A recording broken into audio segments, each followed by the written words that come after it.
என்னுடைய பேர் வந்து வினோத். நான் நேற்றைய தினம் கலிகலம் இருந்து நாகூரில் செல்லும் வழியில் மதிய உணவுக்காக அழகிய மண்டபத்தில் இருக்கக்கூடிய விஸ்மி ஹோட்டலில் வந்து சாப்பிட்றதுக்காக போனோம். போகும்போது நாங்கள் 3 பேர் போனோம். 2 பேர் சாப்பிட்றதுக்கு வேண்டி பரோட்டா பீஃப் ஆர்டர் பண்ணோம். அப்போ சாப்பிட்றது போகிறது வழியில் எங்கள் ஃப்ரெண்டு 3 பேர் வந்தாங்க. அவங்க 3 பேரும் பிரியாணி, 2 பேர் பிரியாணி, ஒரு ஆள் வந்து ரைஸு சாப்பாடு ஆர்டர் பண்ணாங்க. நாங்கள் வந்து பரோட்டாயும் பீஃப் ஆர்டர் பண்ணோம். நாங்கள் ஆர்டர் பண்ணி அந்த டைமில் அவங்களுக்கு எக்ஸ்ட்ரா நாங்கள் வந்து நட்பு ரீதியாக ஒரு பீஃப் ஆர்டர் பண்ணோம். அப்போ வந்து 2 பீஸு 3 பீஸ் தான் சாப்பிட்டோம். இதுக்கிடையில் கொண்டு வைக்கும்போதே ஒரு ஸ்மெல்லு எடுத்து, சரி அப்போ ஏதாவது இந்த வெங்காயத்தினால் இதனால் இருக்கும் அப்படின்னு நினச்சோம்.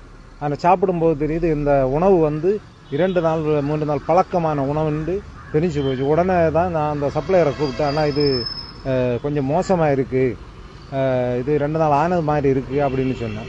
அவர் அதை கண்டுக்கிடாமல் கிச்சனுக்கு போனார். திரும்ப அந்த ஆள் வரல. திரும்ப நாங்கள் அதை சாப்பிடாம அதை வச்சுட்டு நாங்கள் பரோட்டா சாப்பிட்டு முடிச்சுட்டு நாங்கள் திரும்ப பில்லு கவுண்டரில் வந்து இந்த கவுண்டரில் இருக்கக்கூடிய பையனிடம் சொன்னோம் இந்த மேட்ரை. அவன் எதையும் கண்டுக்கிடலை. எதை பற்றி அல்லங்கி சரி ஆனால் இது சரி அதை பார்ப்போம்னு கூட அவன் சொல்லலை. திரும்ப நாங்கள் பில்லை பே பண்ணிவிட்டு வந்தோம். அந்த டைமில் ஒரு மாதிரி வாமிட் மாதிரி இருந்து கொஞ்சம் தூரம் வந்த பிறகு வாமிட் எடுத்துட்டேன். அப்படி ஒரு 3 தடவை வாமிட்டு வந்துட்டு திரும்ப ஒரு ஹாஸ்பிட்டலில் போய் நான் ஒரு ஊசியை போட்டு கொஞ்சம் இதை மாறிட்டு அப்போ தான் எனக்கு தோணுச்சு, இன்னும் இதை நம்ம வந்து இதை விடக்கூடாது. இது நம்ம மட்டும் இல்லை, இன்னும் சின்ன குழந்தைகள் பலரும் வந்து சாப்பிட்றாங்க. பல மாவட்டத்திலேருந்து பல மாநிலத்திலேருந்து வந்து சாப்பிட்றாங்க. அப்போ இந்த ஹோட்டலில் கொஞ்சம் ஃபேமஸான ஹோட்டல். அப்போ எல்லாருமே விரும்பி அந்த இடத்துல வந்து சாப்பிட்றாங்க. அந்த இடம் கொஞ்சம் வசதியானால வந்து சாப்பிட்றாங்க. இதை வந்து நான் நேற்றைக்கு கம்ப்ளைண்ட் பண்ணிட்டேன். அவங்க இன்னைக்கு அந்த இடத்துல வந்து ரெய்டு பண்ணியிருக்காங்க. அந்த இடத்துல ஃபுட் இன்ஸ்பெக்டர்லாம் வந்திருக்காங்கன்னு சொன்னாங்கன்ற நான் பார்க்கல.